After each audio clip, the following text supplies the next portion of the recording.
Assalamualaikum warahmatullahi wabarakatuh. Perkenalkan, nama saya Fauzi Ramadhani dari mahasiswa KPI 4A, konsentrasi broadcasting.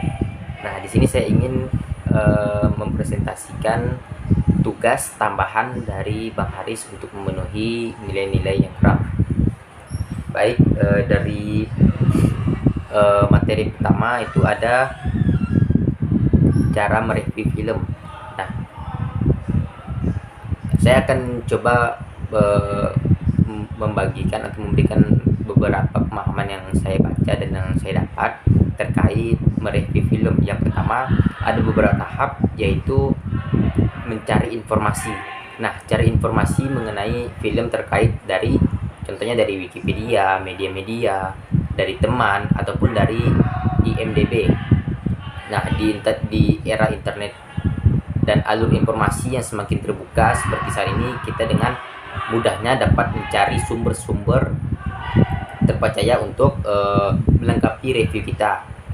Nah, dalam mencari informasi juga memungkinkan kita untuk memberikan value added kepada para pembaca, semacam memberikan trivia, atau sebagai contoh jika kita mau mereview, contohnya ada di film Avengers Age of Ultron.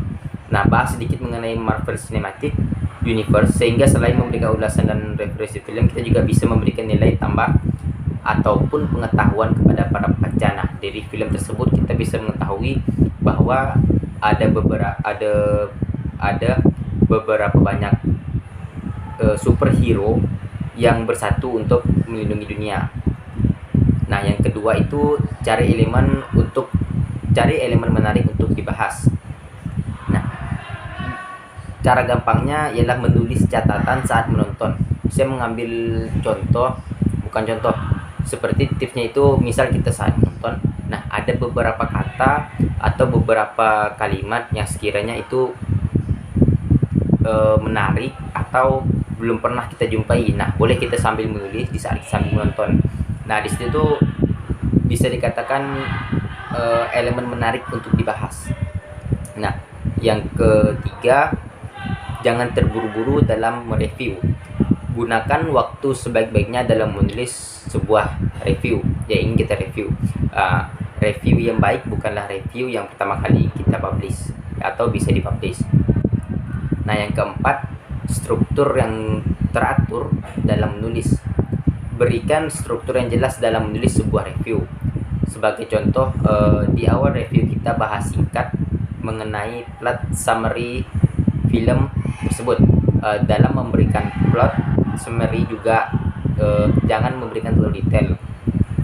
Lalu ketika dalam pembahasan, hindari pengulangan dalam pembahasan.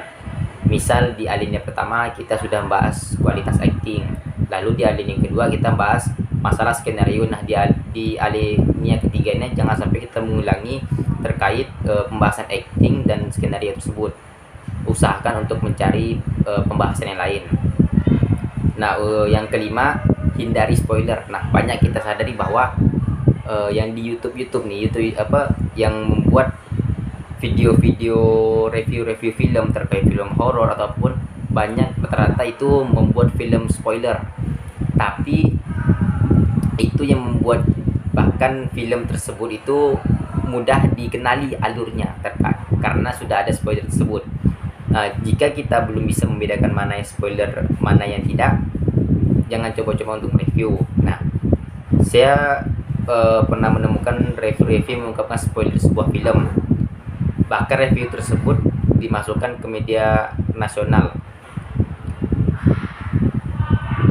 Nah, lebih baiknya kita memperingati video tersebut dengan menggunakan spoiler alert atau notification, atau juga dengan memberitahukan dengan mengganti huruf sesuai background halaman blog kita.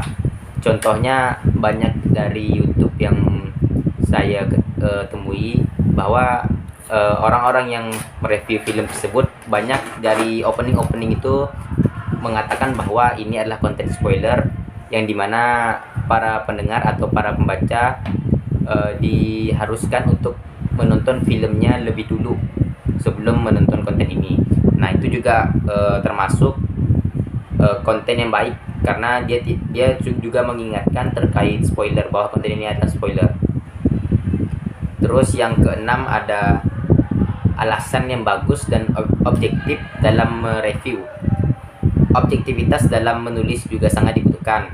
Dalam arti kata, kita jangan menulis menjelek-jelekan film hanya karena kita tidak suka dengan sutradaranya. Nah, contohnya kita tidak suka dengan beberapa aktor yang ada di film tersebut, lalu kita mengklaim dan mengatakan bahwa film itu adalah jelek sekali karena kita tidak suka dengan orang yang ada dalamnya, atau peran yang dibawanya, atau skenario yang mereka buat. Nah, jangan sampai kita mudah mengklaim bahwa film tersebut jelek karena kita belum tahu isinya, karena kita mengklaim jeleknya itu hanya karena kita kurang suka dari beberapa hal. Nah, yang ketujuh itu ada berikan ciri khas dalam saat kita mereview. Nah, di sini ada ciri khas sangatlah dibutuhkan untuk membedakan review kita dari review-review lainnya. Bisa dengan menggunakan bahasa yang lucu, atau memberikan gambar-gambar still foto dari film yang dibahas, atau mungkin Anda hanyalah review khusus film-film horor atau genre tertentu lainnya. Nah, kalau dilihat dari ciri khas, banyak yang bisa kita lihat bahwa dari review yang ada di YouTube itu mempunyai ciri khas sendiri. Contohnya mereka terkhusus mereview film khusus. Contohnya mereview film khusus horor, komedi, bahkan action. Nah, banyak tuh yang kita temui di YouTube. Itu merupakan bagian dari ciri khas setiap review. Nah, yang kedelapan, tentukan target pembaca. Sebelum menentukan ciri khas kita, tentukan dulu target reader bagi pembaca Anda. Jika memang kita mentargetkan pembaca review kita untuk orang awam, jauhi penggunaan istilah-istilah film yang jelimet. Nah, maksudnya itu menggunakan istilah jelimet memang bisa memberikan kesan keren dalam review kita. Tapi untuk apa sebuah review jika keren jika tidak ada yang untuk baca? Nah, yang kesembilan, berikan penutup yang baik atau closing. Akhiri review kita dengan baik. Berikan kesimpulan singkat dari ulasan panjang lebar yang telah kita tulis. Jika memungkinkan, berikan semacam punchlines dari review yang kita buat. Seperti, meskipun merasa kecewa dengan film ini, namun saya masih menantikan sequelnya yang akan hadir tahun depan. Let's hope and pray. Baiklah, saya lanjut. Mohon maaf tadi sebelumnya ada sedikit masalah. Terkait yang ke-9, berikan penutup yang baik. Nah, saya lanjut. Seperti, meskipun merasa kecewa dengan film yang ini, namun saya masih menantikan sequelnya yang akan hadir tahun depan. Nah, dari sini bisa kita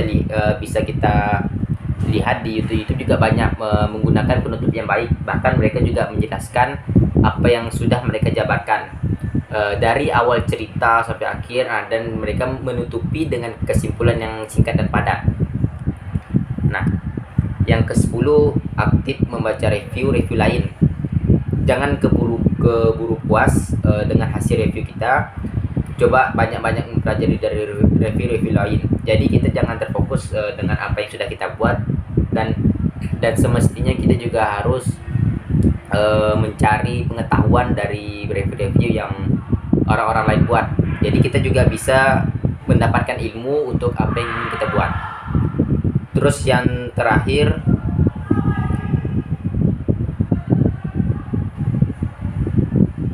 ada just be yourself, yang artinya jadilah diri sendiri. Nah, inilah yang paling penting di saat kita ingin mereview. Berikan review yang memang sesuai penilaian kita. Kita menulis review bukan untuk memuaskan pembaca dengan skor kita, kecuali kita termasuk ke tim promosi film tersebut atau review berbayar. Nah, dari sini bisa dikatakan bahwa just be yourself adalah sangat penting, karena itu adalah bagian dari pikiran kita dan apa yang kita lihat, dan itulah yang kita keluarkan. Nah, jika nantinya ada yang menyerang penilaian kita karena tidak sesuai dengan penilaian pribadinya, terima dengan tangan terbuka atau lapang dada. Cukup jelaskan alasan kita, dan jika mereka tetap tidak bisa terima, jadilah orang yang lebih dewasa. Karena ini adalah pendapat, jadi tidak semuanya bisa diterima orang. Nah, mungkin itu sekilas dari materi tentang mereview film. Yang kedua, saya ingin menjelaskan terkait 5 jenis angel, long angel, medium shoot, dan lain-lain sebagainya. Nah, di sini yang saya dapati dan yang saya pahami 5 jenis angel kamera dalam pembuatan film. Yang pertama itu ada bird eye view, yang dimana artinya sudut pandang burung. Nah, seperti namanya juga jenis angel kamera ini meminjam perspektif burung. Dengan sudut pandang burung maka subjek akan terlihat kecil di antar latar. Nah, efek dari angel ini, yaitu angel kamera ini cocok untuk menggambarkan gerak-gerik karakter. Selain itu, angel ini juga biasanya dipakai untuk menggambarkan posisi karakter di dalam sebuah latar tempat. Angel ini menjadikan penonton seperti pengamat yang sedang memperhatikan gerak-gerik suatu objek. Saya mengambil film dari film Harry Potter. Nah, di situ banyak dia menggunakan bird eye view, yang dimana angel kamera itu diambil dari atas seperti memakai drone. Nah, itu juga bisa dikatakan bird eye view. Nah, yang kedua, high angel. High angel artinya angel kamera ini menangkap subjek dari sudut yang lebih tinggi dengan bantu tripod, tangga, atau kren. Kamera diletakkan lebih tinggi dari subjek. Efeknya, penonton akan merasa lebih dominan daripada subjek di dalam layar. Sebaliknya, subjek akan terlihat kecil, lemah, dan tak berdaya. Nah, dari high angel ini banyak dari perfilman yang memakai terkait high angel dan bird eye view. Nah, terkait high angel ada beberapa film yang telah saya tonton lah terkait ini, itu memakai high angel, yaitu di film Avengers dan Harry Potter. Nah, yang ketiga ada A level. Sesuai dengan namanya, yaitu kamera diletakkan sejajar dengan mata manusia. Angel yang netral dan paling sering digunakan dalam film. Efeknya, penonton akan merasa berada di tempat yang sama dengan karakter. Nah, contohnya beberapa film itu saat dia memakai eye level ini saling berhadapan seperti sedang mengomongkan empat mata, hal yang serius. Nah, banyak tuh dari film-film memakai dari eye level. Nah, yang keempat ada low angel. Nah, low angel ini kebalikan dari high angel. Jenis sudut ini memotret objek dari bawah, kamera diletakkan di bawah subjek dan kamera di titik mengarah ke subjek. Efek yang dihasilkan pun berkebalikan dengan high angel. Dengan sudut pengambilan rendah, maka subjek akan terlihat besar, dominan, dan berkuasa. Nah, contoh di sini misalkan ada scan yang action yang sekiranya itu memperlihatkan antara dua orang sedang berkelahi. Nah, di mana satu orang yang ini tergeletak dan satu orangnya ada di atas. Nah, pengambilan shot itu yang dinamakan low angel ialah yang berada di bawah mengambil karakter yang berada di atas. Nah, yang ke enamnya ada frog eye view. Nah, di sini adalah kebalikan dari bird eye view. Kamera diletakkan di sudut yang sangat rendah dan diarahkan ke subjek. Nah, sesuai namanya juga, frog eye view, yaitu sudut pandang katak. Nah, efeknya ini penonton akan merasa subjek terlihat lebih besar, dominan, dan megah. Sama seperti low angel, cuman dia sedikit sudut pandangnya sedikit berbeda daripada low angel. Nah, mungkin itu yang dapat saya jelaskan terkait 5 jenis angel kamera dalam pembuatan film. Nah, sekarang ada beberapa jenis ukuran shoot yang saya dapati dan yang saya pahami. Yang pertama itu ada EWS atau Extreme Wide Shoot. Subjek terlihat sangat jauh dari frame, biasanya digunakan sebagai stabilizer shoot dan dipakai ketika syuting eksterior atau di luar. Nah, yang kedua ada Very Wide Shoot atau VWS. Dalam shoot ini subjek masih terlihat, namun lingkungan di sekitarnya yang terlihat ditonjolkan dan dapat digunakan untuk syuting interior maupun interior. Nah, contohnya itu pengambilan foto seseorang, tapi kita menggunakan alam bebas, dan dimana seseorang itu tampak jauh, kecil, namun kita lebih mengambil objeknya itu kepada lingkungan. atau alamnya. Nah, yang ketiga ada wide long shot. Wide long shot ini seluruh tubuh subjek tokoh masuk di dalam frame. Biasanya ini nih seperti kita mengambil scan yang dimana karakter itu adalah per kelompok. Nah, di situ tuh kita mengambilnya dengan tujuan untuk melihat gender, pakaian, warna, dan kegiatan yang dilakukan. Itu adalah wide long shot. Nah, yang keempat ada medium shoot atau MS. Kalau medium shoot ini menampilkan beberapa bagian dari subjek dari kepala sampai pinggang. Nah, yang kelima ada medium close up atau MCU. Bagian yang masuk dalam frame hanya dari kepala sampai dada. Nah, yang keenam ada close up C atau CU. Shoot ini menampilkan bagian detail dari wajah, biasanya diambil dari bagian kepala hingga bahu. Nah, dari medium shoot, medium close up hingga close up ini seperti jenjang ada pertahapan. Yang pertama medium shoot itu dari kepala sampai pinggang. Yang kedua medium close up itu hanya dari kepala sampai dada, dan close up itu hanya dari kepala sampai bahu. Nah, ini biasa digunakan para YouTuber untuk unboxing atau mereview sebuah makanan atau barang. Itu biasa digunakan tiga ini. Nah, yang ketujuh ada extreme close up. Shoot ini memperlihatkan detail suatu objek dalam jarak yang sangat dekat. Mata, hidung, mulut, jari. Biasanya digunakan untuk menunjukkan benda atau aktivitas yang penting pada penonton. Nah, dari extreme close up ini kita bisa lihat di YouTube banyak sekali bahwa yang sering menggunakan ini ialah orang-orang yang ingin mereview barang atau unboxing barang yang baru dibeli. Nah, jadi tujuan arahnya itu hanya ke fokus kepada benda yang kita unboxing. Nah, terus ada yang kedelapan ada cut in. Itu menampilkan bagian detail lain dari subjek. Yang kesembilan ada cutaway. Istilah shoot dalam film lainnya adalah cutaway. Cutaway adalah film shoot lain sebagai subjek. Biasanya digunakan sebagai transisi.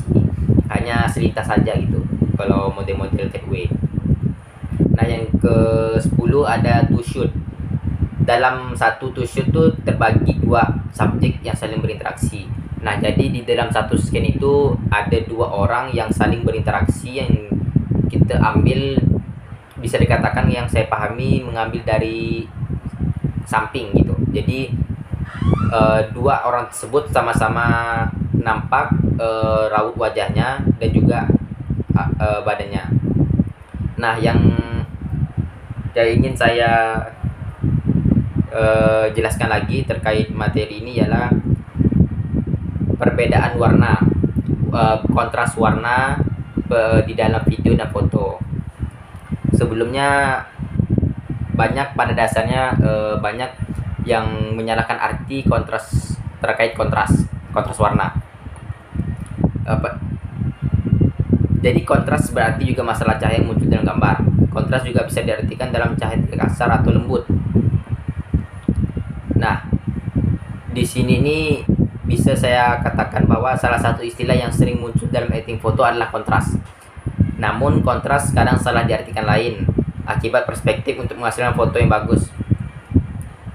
Jadi di sini kontras adalah arti kontras sendiri adalah perbedaan warna dalam sebuah foto. Nah, itu yang biasa dipakai di setiap editing para editor terkait kontras. Pada dasarnya dalam sebuah foto akan ada bagian di mana sangat gelap atau sangat terang. Nah, itu mengapa bisa dikatakan terkadang bagian di mana sangat gelap dan sangat terang itu karena dimainkan kontrasnya. Jadi kontras berarti juga masalah cahaya yang muncul dalam gambar. Nah, kontras juga bisa diartikan cahaya yang terlihat kasar atau yang lembut. Dengan kondisi cahaya yang kasar inilah biasanya disebut dengan kontras tinggi. Dan pengertian lain dari kontras biasa mengacu pada perselingan antara gelap dan terang. Untuk foto dengan kontras yang baik akan menampilkan warna hitam dan putih yang bagus dan tajam. Itu bisa dikatakan balance terkait hitam dan putihnya.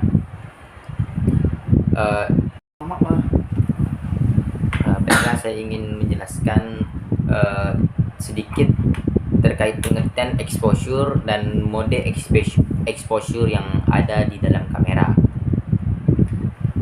Nah, dari exposure sendiri tentunya kita juga pasti banyak lupa ada yang belum tahu apa itu exposure. Exposure adalah istilah dalam yang mengacu kepada banyaknya cahaya yang jatuh ke medium pada proses pengambilan gambar. Atau lebih jelasnya lagi, nanti saya paparkan terkait exposure dan apa-apa aja yang ada di exposure. Nah, yang pertama itu di exposure itu seperti berbentuk segitiga yang dimana ISO, aperture, dan shutter speed. Nah, untuk pengertian ISO sendiri ialah untuk pengertian exposure yang saya jelaskan tadi. Untuk pengertian exposure yang tidak normal. Nah, exposure yang tidak normal adalah keadaan foto yang diambil lebih lama atau lebih cepat dari instruksi light meter, dan dapat dibagi menjadi dua jenis, yaitu under exposure dan over exposure. Nah, yang pertama ada under exposure. Under exposure adalah keadaan foto di mana foto terlihat lebih gelap dari sebenarnya, diambil dengan shutter speed lebih cepat dari yang ditetapkan light meter. Under exposure disebabkan kondisi cahaya yang masuk ke dalam sensor cenderung kurang dari instruksi light meter. Nah, salah satu penyebab under exposure ini ialah kamera adalah kesalahan dalam mengatur salah satu elemen segitiga exposure. Nah, di sini saya ingin jelaskan sedikit terkait apa itu ISO, apa itu aperture, dan apa itu shutter speed. Dan nanti lebih jelasnya terkait ISO dan shutter speed dan aperture akan saya jelaskan lagi nanti. Dan untuk sekarang saya menjelaskan terkait exposure. Nah, shutter speed itu adalah atur kecepatan rana lebih lama agar sensor dapat mengekspos cahaya lebih lama, misalnya dari 1/500 ke 1/125. Nah, aperture lebih lebar, buka aperture lebih lebar agar volume cahaya yang masuk lebih besar, misalnya dari 1/11 ke 1/5,6. Nah, ISO adalah langkah terakhir yang dapat diambil dengan cara meningkatkan sensitivitas ISO, misalnya dari 100 ke 200. Nah, sekarang mengacu lagi kepada exposure yang ingin saya jelaskan. Yang ketiga ada correct exposure. Correct exposure adalah volume cahaya yang diambil sudah tepat merujuk pada instruksi light meter atau tidak kurang dan tidak lebih, balance antara kedua tersebut. Nah, yang kelima ada over exposure. Over exposure adalah keadaan foto di mana foto terlalu terang dari sebenarnya, diambil dengan exposure lebih lama dari yang ditetapkan light meter plus 2 EV. Over exposure terjadi akibat kamera mengekspos terlalu banyak cahaya melebihi instruksi. Nah, yang ada faktor yang mempengaruhi exposure apa aja. Yang pertama ada ISO atau ASA atau film speed. ISO speed merupakan sebuah ukuran tingkat sensitivitas sensor kamera dalam memproses cahaya dan dikembangkan oleh ASA atau American Standard Association dan ISO International Standard Organization. Tentunya bagi kita yang sering menggunakan kamera akan melihat berbagai macam jenis ISO seperti ISO 100 atau ISO 200. Nah, inilah nilai yang dimaksud ISO tersebut. Nah, aperture dapat diibaratkan dengan jendela. Jika jendela terbuka semakin lebar, maka semakin banyak cahaya yang dapat masuk. Hal ini juga dapat disamakan dengan fungsi aperture yang ada di kamera. Nantinya di area berkumpulnya cahaya akan selalu bertambah 4 kali lipat di setiap tingkatan nilai aperture. Nah, sekarang shutter speed. Pengertian dari shutter speed yang ingin saya jelaskan tadi, yaitu jarak waktu yang dibutuhkan kamera untuk menghasilkan foto dengan exposure normal. Sebagian contoh, kita menggunakan shutter speed 1:100 second. Artinya jarak waktu yang diizinkan masuk ke sensor di kamera hanya selama 1:100 detik saja. Ya, ingin saya jelaskan terkait mode exposure kamera. Yang pertama ada auto. Pastinya sudah tahu terkait auto, mode yang sudah diatur secara otomatis. Nah, biasanya digunakan oleh fotografer amatir ya, atau yang masih belajar atau sebagai pemula lah untuk memulai sebagai fotografi. Yang kedua, program atau P. Di dalam mode program, kamera akan mengatur nilai aperture dan rentang waktu shutter speed secara otomatis. Di beberapa kamera digital, mode program ini juga dapat digunakan sebagai mode aperture priority atau AV, dan shutter priority atau TV juga, atau SP. Nah, yang ketiga ada aperture priority atau AV. Mode AV akan mengatur nilai aperture dan nilai ISO dengan cara manual, dan kamera nantinya akan menentukan nilai shutter speed dengan otomatis. Nah, yang keempat ada shutter priority atau TV. Berkebalikan dengan model AV, pada model TV nilai shutter speed dan nilai ISO akan diatur secara manual dan kamera akan mengatur nilai aperture dengan otomatis. Yang kelima ada manual atau M. Pada mode manual, nilai aperture, nilai ISO dan jarak waktu shutter speed akan diatur secara manual. Nah, jadi maksudnya manual dan auto ini pasti sudah banyak tahu. Kalau auto itu otomatis, dan kalau manual itu kita sendiri yang mengatur sesuai dengan yang kita butuhkan. Setelah itu bulb atau B. Yang ketujuh, ketika menggunakan mode bulb, maka nilai ISO dan aperture akan diatur secara manual. Sementara waktu shutter speed akan tergantung dari seberapa lama tombol shutter, remote atau kabel release akan dilepas. Nah, mungkin terkait exposure itulah yang dapat saya sampaikan, dan ada sedikit yang ingin saya sampaikan terkait exposure kreatif. Yang pertama ada portraiture. Pada mode portraiture atau yang lebih dikenal dengan mode portrait, kita harus membuat background objek menjadi bokeh atau efek blur sehingga objek menjadi terlihat lebih jelas. Itu bagian dari jika kita mengambil sebuah foto dengan posisi potret. Beda dengan landscape. Nah, jika ingin mendapatkan hasil foto yang lebih tajam atau karakteristik landscape, maka kita perlu menggunakan exposure terbesar dari lensa. Semakin besar exposure, maka semakin kecil pula jendela yang akan terbuka dan akan membuat cahaya yang akan masuk menjadi lebih minim. Nah, itu terkait bedanya potret dan landscape. Nah, mungkin hanya itu yang dapat saya sampaikan terkait segitiga exposure, yaitu ISO, shutter speed, dan aperture. Mungkin lebihnya akan saya jelaskan lagi terkait materi selanjutnya. Setelah itu, saya ingin jelaskan terkait sudut pandang dalam pembuatan film. Nah, sudut pandang orang pertama. Sudut pandang orang pertama biasanya menggunakan kata ganti aku atau saya atau juga kami atau jamak. Nah, pada saat menggunakan sudut pandang orang pertama, kita seakan-akan menjadi salah satu tokoh dalam cerita yang sedang kita buat. Itu adalah sudut pandang pertama. Nah, yang kedua, sudut pandang orang ketiga. Pada teknik sudut pandang orang atau pihak ketiga, kita rujukan yang digunakan ialah dia, ia atau nama tokoh, dan juga mereka atau jamak. Nah, kata ganti ini digunakan untuk menceritakan tokoh utama dalam sebuah cerita.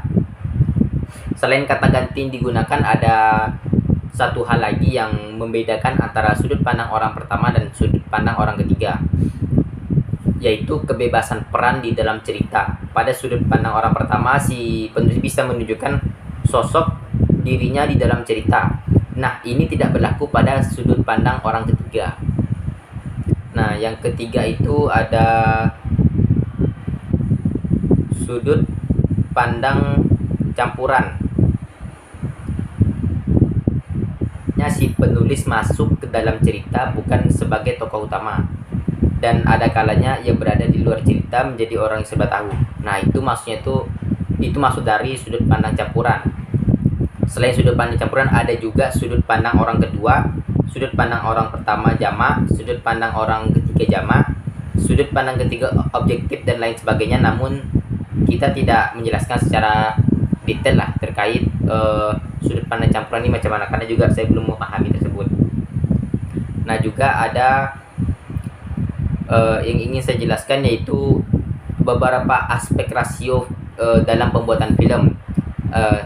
Mengapa sih kita harus membuat suatu film dengan ukuran atau bentuk ukuran itu landscape, portrait, atau 16:2, atau kekecilan atau kebesaran. Nah, di sini ada 5 aspek rasio film yang saya dapati dan saya pahami, yaitu yang pertama, pasti banyak yang belum kita ketahui apa sih aspek rasio dalam film gitu, dalam sebuah film. Nah, aspek rasio dalam sebuah film itu adalah perbandingan antara lebar dan tinggi sebuah gambar video atau film yang kita buat. Itulah arti dari aspek rasio dalam pembuatan film. Nah, yang kedua itu seberapa penting aspek rasio dalam pembuatan film atau dalam sebuah film.